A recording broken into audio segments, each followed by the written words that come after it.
জানিয়ে দিব এই মুহূর্তে আমাদের হাতে এসেছে বাংলাদেশের গুরুত্বপূর্ণ আপডেট সংবাদের শিরোনাম। শুরুতেই থাকছে প্রকাশ্যে বিএনপি নেতাকে গুলি করে হত্যা। এবারে থাকছে ঢাকার ভারতীয় ভিসা সেন্টার হঠাৎ বন্ধ ঘোষণা। আরও জানাবো ভারতের হাই কমিশনারকে লাথি দিয়ে বের করে দেওয়া উচিত ছিল বলে মন্তব্য হাসনাত আবদুল্লার। এবারে জানিয়ে দিব ফয়সাল করিমকে পালাতে সহায়তাকারী নুরুজ্জামান রিমান্ডে। সব শেষে জানিয়ে দিব একটি বিশেষ মহল নির্বাচন বানচালের চেষ্টা করছে বলছে বিএনপি নেতা দুদু। এতক্ষণ শুনছিলেন হাতে থাকা আপডেট সংবাদের শিরোনাম, এবারে বিস্তারিত। তবে তার আগে অনুরোধ রইল ভিডিওটিতে একটি লাইক এবং কমেন্ট করে জানিয়ে দিন ভিডিও সম্পর্কে আপনার মূল্যবান মতামত। আরও জানিয়ে দিন ভিডিওটি কোথা থেকে দেখছেন বা কোন জেলা থেকে দেখছেন। বিএনপি নেতাকে প্রকাশ্যে গুলি করে হত্যা। পাবনার ঈশ্বরদীতে ইটভাটার মাটি কাটাকে কেন্দ্র করে বিএনপি নেতাকে গুলি করে হত্যা করা হয়েছে। বুধবার সকাল 9:30টার দিকে লক্ষ্মীকুণ্ডা ইউনিয়নে এই ঘটনা ঘটে।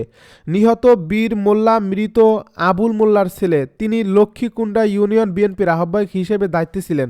প্রত্যক্ষদর্শী ও নিহত বীরু মোল্লার ছেলে রাজীব মোল্লা কালবেলাকে জানান, মঙ্গলবার রাতে রাজনৈতিক কার্যক্রম নিষিদ্ধ আওয়ামী লীগের নেতা জহুরুল মোল্লা ও তার ছেলে আলামিন মোল্লা জোর করে বাবার জমি থেকে ইটভাটার জন্য জোরপূর্বক মাটি কেটে নেয়। এ বিষয়ে বুধবার সকাল 9:30টার সময় জহুরুল মোল্লাকে মাটি কাটার বিষয় জিজ্ঞাসা করতে গেলে তাৎক্ষণিক ক্ষিপ্ত হয়ে সে ও তার ছেলে আলামিন মোল্লা অবৈধ অস্ত্র দিয়ে মাথায় গুলি করে তার বাবাকে। এ সময় বীরু মোল্লা মাটিতে লুটিয়ে পড়লে এলাকাবাসী উদ্ধার করে দ্রুত ঈশ্বরদী উপজেলা স্বাস্থ্য কমপ্লেক্সে নিয়ে যায়। এ সময় দায়িত্বরত ডাক্তার তাসনিম তামান্না সন্না গুলিবিদ্ধ বীরু মোল্লাকে মৃত ঘোষণা করেন। জানা গেছে আওয়ামী লীগের নেতা জহুরুল মোল্লা ও বিএনপি নেতা নিহত বীরু মোল্লা আপন চাচতো ভাই। ঈশ্বরদী উপজেলা বিএনপির সাবেক সদস্য সচিব আজমাল হোসেন সুজন বলেন, আমার দলের নেতাকে যারা হত্যা করছে তাদেরকে দ্রুত আইনের আওতায় আনার জন্য দাবি জানাচ্ছি। এটা কোনো দলীয় বিষয় না। নিহত বীরু মোল্লা জহুরুল মোল্লার আপন চাচতো ভাই। এটা মাটি কাটাকে কেন্দ্র করে ঘটেছে। ঢাকার ভারতীয় ভিসা সেন্টার হঠাৎ বন্ধ ঘোষণা। দেশে চলমান নিরাপত্তা পরিস্থিতির প্রেক্ষাপটে ঢাকার যমুনা ফিউচার পার্কের ইন্ডিয়ান ভিসা অ্যাপ্লিকেশন সেন্টার বুধবার দুপুর 2টায় বন্ধ ঘোষণা করা হয়েছে। অফিসিয়াল ওয়েবসাইটে প্রকাশিত নোটিশে বলা হয়েছে, চলমান নিরাপত্তা পরিস্থিতির কারণে জানানো যাচ্ছে যমুনা ফিউচার পার্কের ইন্ডিয়ান ভিসা অ্যাপ্লিকেশন সেন্টার আজ দুপুর 2টায় বন্ধ হয়ে যাবে।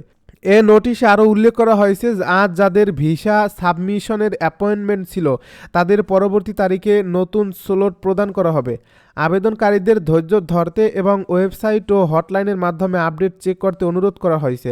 সম্প্রতি বাংলাদেশে রাজনৈতিক অস্থিরতা বেড়েছে। আসন্ন জাতীয় নির্বাচন এবং রাজনৈতিক সহিংসতার ঘটনাগুলোর কারণে নিরাপত্তা বাহিনী সতর্ক অবস্থানে রয়েছে। মানবাধিকার সংগঠনগুলোর তথ্য অনুযায়ী 2025 সালের প্রথম 9 মাসে রাজনৈতিক সহিংসতায় শতাধিক মানুষ নিহত হয়েছে। ভারতের হাই কমিশনারকে লাথি দিয়ে বের করে দেওয়া উচিত ছিল বলছে হাসনাত। জাতীয় নাগরিক পার্টির দক্ষিণাঞ্চলের মুখ্য সংগঠক ও কুমিল্লা 4 আসনে দলটির মনোনীত প্রার্থী হাসনাত আবদুল্লাহ বলেছেন, আমাদের হাই কমিশনকে নাকি ভারত ডেকে ধমক দিয়েছে। কেন আমরা ওই কথা বলেছি? ভারতীয় হাই কমিশনারকে ওই খুনি হাসিনাকে আশ্রয় দেওয়ার জন্য শুধু ধমক না, লাথি দিয়ে বের করে দেওয়া উচিত ছিল। তিনি বলেন, আপনি আমার দেশের সন্ত্রাসকে পেলে পুষে বড় করবেন, তাদেরকে ট্রেনিং দেবেন, অর্থ দেবেন। অন্তত 30,000 আওয়ামী লীগের কর্মী ভিসা এবং পাসপোর্ট ছাড়া ভারত আশ্রয় দিয়ে রেখেছে। তো আপনি আমার দেশের সন্ত্রাস পালবেন, বাংলাদেশ বিরক্তিকর করে রাখবেন, আর আমি আপনার সাথে বন্ধুত্বপূর্ণ সম্পর্ক রাখবো, এত ঠেকা পড়ে নাই। বুধবার বিকেলে কুমিল্লার দেবিদ্বার উপজেলার ফুলতলি এলাকায় উঠোন বৈঠকে যোগ দিয়ে হাসনাত আবদুল্লাহ এসব কথা বলেন।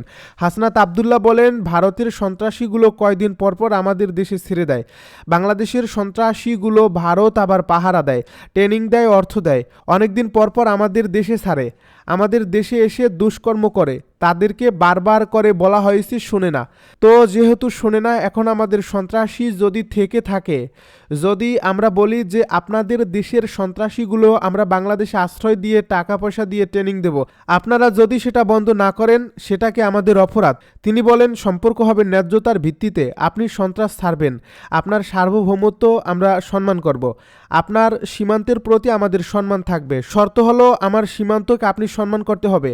আপনি যদি দেখা মাত্রই গুলি মারা পলিসিতে বিশ্বাস করেন, আমি কেন আপনাকে দেখা মাত্রই সালাম দেওয়ার নীতিতে থাকব? আপনি যদি আমাকে দেখা মাত্রই গুলি করতে পারেন, আমি আপনাকে দেখা মাত্রই গুলি না করতে পারি, অন্তত ঢিল ছুঁড়ে হলেও প্রতিবাদ করব। এনসিপির এই নেতা বলেন, আমাদের বাসায় বাসায় ডিশ অ্যান্টিনা ঢুকিয়ে এই ভারতীয় সংস্কৃতি ঢুকিয়ে আমাদেরকে এটা বুঝিয়েছে যে ভারতের উপর নির্ভর করে থাকতে হবে, কিন্তু আমাদেরকে আত্মনির্ভর হতে হবে। ফয়সাল করিমকে পালাতে সহায়তাকারী নুরুজ্জামান রিমান্ডে। শরীফ ওসমান হাদিকে হত্যাচেষ্টা মামলার প্রধান আসামি ফয়সাল করিম মাসুদকে পালাতে সহায়তার অভিযোগে গ্রেপ্তার মোহাম্মদ নুরুজ্জামান নোমানী ওরফে উজ্জ্বলকে জিজ্ঞাসাবাদের জন্য তাকে 3 দিনের রিমান্ড মঞ্জুর করেছেন আদালত। ঢাকার অতিরিক্ত চিফ মেট্রোপলিটন ম্যাজিস্ট্রেট জসিতা ইসলাম আজ বুধবার এই আদেশ দেন। ঢাকা মহানগর আদালতের পাবলিক প্রসিকিউটর ওমর ফারুকি জানান, নুরুজ্জামানকে আদালতে হাজির করে মামলার তদন্ত কর্মকর্তা ডিবির মতিঝিল জোনাল টিমের পরিদর্শক ফয়সাল আহমেদ তার 5 দিনের রিমান্ড চেয়ে আবেদন করেন। রাষ্ট্রপক্ষ থেকে তার রিমান্ড আবেদনের পক্ষে শুনানি করেন। শুনানির শেষে বিচারক জিজ্ঞাসাবাদের জন্য 3 দিনের রিমান্ড মঞ্জুর করেন।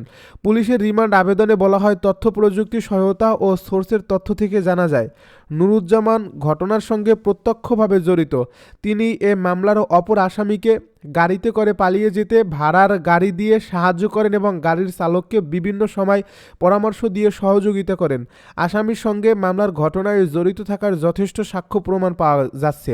এটি একটি চাঞ্চল্যকর ঘটনা। ওসমান হাদির উপর হামলার পরিকল্পনাকারী ও জড়িত ব্যক্তিদের অন্যদের শনাক্ত করা এবং হত্যাকাণ্ডে ব্যবহৃত অস্ত্র উদ্ধার সহ মামলার সুষ্ঠু তদন্তের স্বার্থে আসামিকে পুলিশ হেফাজতে এনে বিস্তারিত জিজ্ঞাসাবাদ করা প্রয়োজন। মামলার এজাহারে বলা হয়, শরীফ ওসমান হাদি অভ্যুত্থান পরবর্তী সময়ে রাজনৈতিক সাংস্কৃতিক প্ল্যাটফর্ম ইনকিলাব মঞ্চ গঠন করে এর আহ্বায়ক হিসেবে দায়িত্ব পালন করে আসছিলেন। পল্টন মডেল থানার বক্স কালভার্ট রোড এলাকায় মোটরসাইকেলে থাকা দুর্বৃত্তরা 12 ডিসেম্বর বেলা 2:20 হাদিকে লক্ষ্য করে গুলি করে পালিয়ে যায়। একটি বিশেষ মহল নির্বাচন বানচালের চেষ্টা করছে বলছে বিএনপি নেতা দুদু। দেশের নির্বাচন বানচালের উদ্দেশ্যে একটি বিশেষ মহল পরিকল্পিতভাবে অস্থিরতা সৃষ্টির চেষ্টা করছে বলে অভিযোগ করেছেন বিএনপির ভাইস চেয়ারম্যান শামসুজ্জামান দুদু। বুধবার জাতীয় প্রেস ক্লাবে বাংলাদেশ গণতন্ত্র পরিষদের উদ্যোগে আয়োজিত এক আলোচনা সভায় প্রধান অতিথির বক্তব্যে তিনি এসব কথা বলেন। শামসুজ্জামান দুদু বলেন, একটি বিশেষ মহল এমন পরিস্থিতি তৈরি করতে চাইছে যাতে দেশে নির্বাচন না হয়। এই অবস্থায় আমাদের দৃঢ় প্রতিজ্ঞ থাকতে হবে এবং ঐক্যবদ্ধ থাকতে হবে। কোনো ব্যক্তিগত বা গোষ্ঠীগত স্বার্থে বিভক্ত হলে দেশের ক্ষতি হবে। যদি কোনো কারণে নির্বাচন বাধাগ্রস্ত হয় তাহলে লাভবান হবে স্বৈরাচারী শক্তি ও পার্শ্ববর্তী দেশ, কিন্তু বাংলাদেশের জনগণের কোনো লাভ হবে না। বিএনপির এই নেতা বলেন, অতীতে যেমন একটি গণহত্যাকারী দল ছিল, ঠিক তেমনি 24-এ আরেকটি গণহত্যাকারী শক্তি মাথাছাড়া দিয়ে উঠেছিল। এই দুই শক্তির চরিত্র এক। বিএনপি হচ্ছে লড়াইয়ের দল, গণতন্ত্রের দল এবং জনগণের সমর্থিত দল। ভালো মানুষের মুখোশ পরে কেউ যদি বিভ্রান্তি ছড়ায়, তবে সবাইকে সতর্ক থাকতে হবে। যে কোনো ভুল সিদ্ধান্ত আমাদের ভয়াবহ পরিস্থিতির মুখোমুখি করতে হবে। তিনি আরও বলেন, বেগম খালেদা জিয়া বর্তমানে মৃত্যুর সঙ্গে লড়াই করছেন। আল্লাহর দরবারে প্রার্থনা করছে আল্লাহ যেন তাকে সুস্থ সবল অবস্থায় আমাদের মাঝে ফিরিয়ে আনেন। আলোচনা সভায় উপস্থিত ছিলেন বিএনপি চেয়ারপারসনের উপদেষ্টা আব্দুস সালাম, বিএনপির সহ স্থানীয় বিষয়ক সম্পাদক শামীম আক্তার, জাতীয় নির্বাহী কমিটির সদস্য কাজী রফিক, বিএনপির সাবেক সংসদ সদস্য অধ্যক্ষ নূর আফরোজ জ্যোতি, বিএনপির সাবেক সদস্য সচিব আব্দুর রহিম প্রমুখ।